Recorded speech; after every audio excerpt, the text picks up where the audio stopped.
அதிதோழ படத்துல அத்திப்பட்டிங்கிற ஒரு பெரிய கிராமமே காணாம போன மாரி, உண்மையான வாழ்க்கையில வந்து கிட்டத்தட்ட 239 பேர் ஒரே நைட்ல காணாம போயிருக்காங்க. இது நடந்து கிட்டத்தட்ட 12 வருஷத்துக்கு மேல ஆச்சு. 2014 மலேசியன் ஏர்லைன் 370 கோலாலம்பூர்லேருந்து பெய்ஜிங்க்கு கிளம்புது 12:45க்கு. 1 மணிக்கு பைலட் கிட்ட இருந்து குட் நைட் மலேசியன் ஏர்லைன்ஸ் அப்படிங்கிற கடைசி செய்தி வருது. அதுக்கப்புறம் அந்த பிளேனுக்கும் ஏர்பேஸ்க்கும் இருக்கிற கனெக்ஷன் கட் ஆகுது. யாரோ வேணும்னே கட் பண்ணி விட்டுருக்கிற மாரி தெரியுது.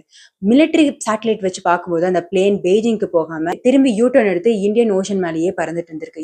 எவ்வளோ ட்ரை பண்ணி அந்த பிளேன் கிட்ட இருந்து எந்த கனெக்ஷனுமே வரல. 6 மணி நேரத்துக்கு அப்புறம் பிளேன் காணாம போயிருச்சு.